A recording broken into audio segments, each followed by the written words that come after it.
Halo pemirsa, assalamualaikum warahmatullahi wabarakatuh. Bertemu lagi di channel peternak tradisional. Sore hari ini suasananya ini agak ceria lur ya, karena ayam-ayam kampungnya ini semakin bertambah lagi ya, karena tadi ada penetasan. Dan ini anak-anakan yang sehat-sehat dan senang banget lah pokoknya. Dan untuk sore hari ini saya ingin mengangkat tema tentang cara memilih dan membeli bekatul yang bagus dan benar. Oke ya, untuk tips yang pertama yang mau membeli katul ya, karena apa? Kebanyakan masyarakat kampung itu tidak tahu ya katul yang bagus yang mana, yang jelek yang mana, yang penting halus katanya. Kalau harga mahal ya pasti bagus. Padahal itu belum tentu ya teman-teman ya. Oke, untuk yang pertama mungkin kalau mau membeli katul silakan dibeli di tempat penjual yang sudah terpercaya ya teman-teman ya, supaya kita tidak mudah tertipu. Karena biasanya itu kalau penjual katul asal-asalan itu menjualnya juga asal-asalan ya teman-teman ya. Katanya itu harganya mahal bagus, ternyata sampai rumah malah jelek dan ayamnya tidak mau memakan. Nah itulah, karena biasanya pembeli penjual yang bagus tuh sudah punya langganan yang banyak banget, terutama langganan peternak unggas. Dan kita pun juga tidak akan tertipu ya teman-teman ya. Itulah yang pertama. Yang kedua, kalau mau membeli katul usahakan yang halus, yang banyak menirnya dan banyak dan nggak banyak rambutnya gitu loh. Meskipun murah, kalau halus pun bagus kan. Terus nih juga hati-hati untuk teman-teman ya, meskipun halus itu kadang itu tidak murni katul, karena meskipun halus itu kadang itu sekam giling ya teman-teman ya, atau SG ya, atau rambut tuh yang diseleb lagi, digiling lagi dan dijadikan sebagai bahan campuran katul. Terus untuk membedakannya kan gampang banget kak.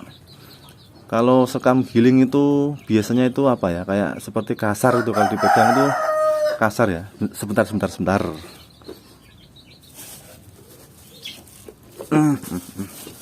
Nah ini kebetulan saya sedang membuat contoh nih ya, katul nih. Nah ini manusianya. Ini kalau katul yang murni itu dipegang itu seperti halus begini teman-teman ya, tidak kasar seperti amplas ya. Kalau katul yang murni, meskipun ada campuran rambutnya, tapi kalau SG itu dia cenderung kasarnya itu seperti amplas dan tidak bisa lentur gitu ya teksturnya. Makanya teman-teman tuh hati-hati kalau mau membeli, meskipun halus itu belum tentu katul murni. Terus untuk ciri-cirinya, kalau biasanya kita jadikan untuk nyombor atau kita rendam, dia itu akan mengambang ya teman-teman ya, tidak bisa langsung larut ya. Terus biasanya itu dia berdebu. Kalau katul murni seperti ini kan tidak berdebu ya teman-teman. Nah ini kan tidak berdebu ya. Ini untuk pemula hati-hati kalau mau beli, karena kalau kita menggunakan katul yang sekam giling itu, kalau kita mempunyai unggas yang sedang bertelur, mungkin telurnya itu akan sangat berkurang drastis. Terus kadang itu anusnya itu ya, itu akan lecet ya, karena tadi memakan amplas tadi ya teman-teman ya. Karena memang kuasanya minta ampun, karena saya juga pernah mendapatkannya. Nah itulah. Terus tips yang ketiga, carilah katul yang baunya itu harum ya teman-teman ya. Terus untuk katul yang baunya harum, itu harumnya itu kayak seperti susu. Harumnya itu seperti susu. Terus enak gitu loh. Seperti kita mau memakannya kalau katulnya itu harum. Karena meskipun halus, kalau baunya tidak enak, ayam pun juga selera makannya pun juga akan berkurang ya teman-teman ya.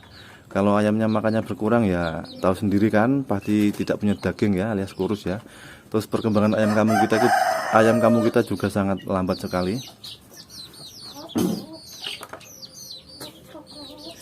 Karena sering kita jumpai ya, peternak skala rumahan semuanya itu tidak mengindahkan atau tidak mempedulikan hal seperti itu ya.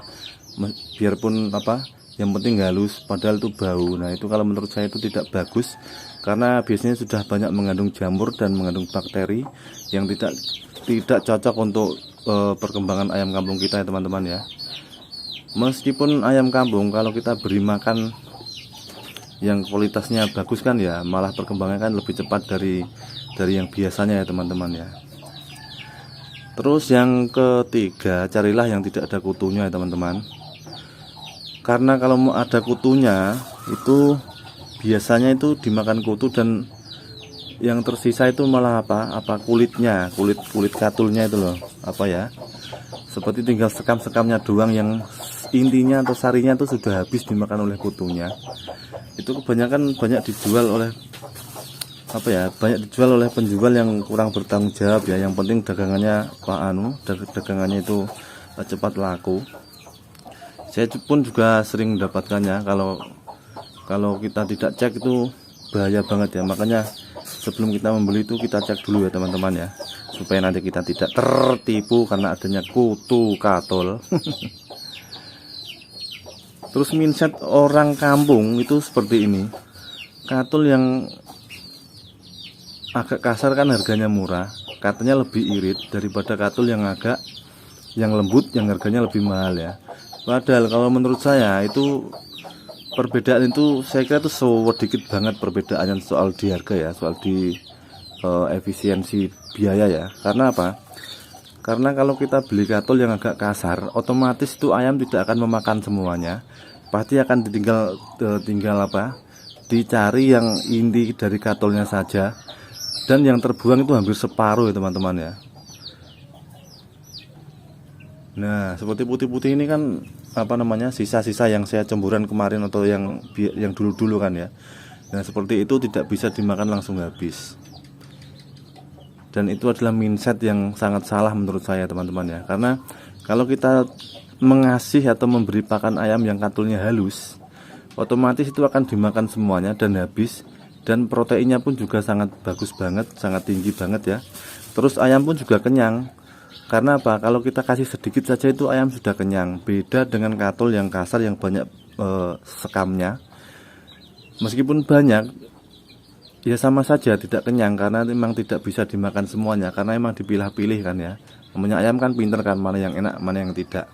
Nah, itu adalah pemikiran peternak ayam kampung skala rumahan yang saya jumpai ya, yang di sekitar saya ini ya teman-teman ya. Karena ini adalah pengalaman pribadi saya seperti itu. Banyak yang mengeluh.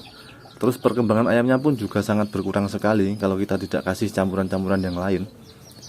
Makanya itu, biarpun kelihatannya mahal, tapi usahakan kita cari yang halus saja.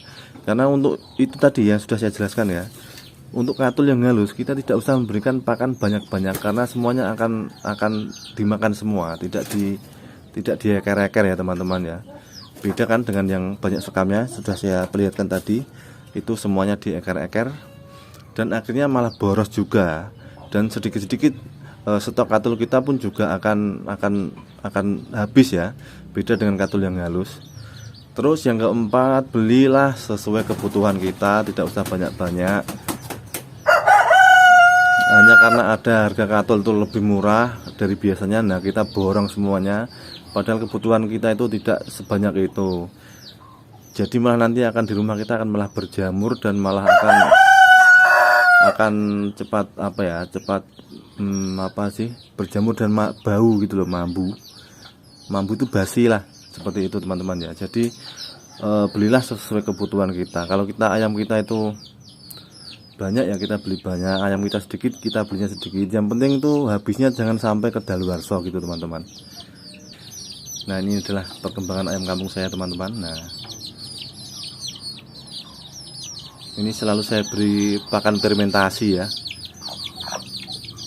Wah, badannya mantap teman-teman. Nah, sampai umur segini tuh masih bulu-bulunya tuh masih belum tumbuh banyak ya, masih gundul seperti ini, masih botak. Jadi ini perkembangannya sangat signifikan ya. Dia tidak membentuk bulu semata. Nah, oke ya teman-teman ya, demikian tadi ya kita hari ini bagaimana cara membeli dan memilih, tips memilih dan membeli ayam dedak untuk ayam kampung kita. Mudah-mudahan ini bisa memberi informasi yang bermanfaat untuk teman-teman peternak pemula skala rumahan semuanya. Dan wassalamualaikum warahmatullahi, semoga bermanfaat. Sampai bertemu lagi di lain kesempatan Dan jangan lupa di like and subscribe ya teman-teman ya, supaya peternak tradisional ini bisa berkembang dan memberi informasi untuk teman-teman semuanya. Sampai bertemu lagi, salam sukses.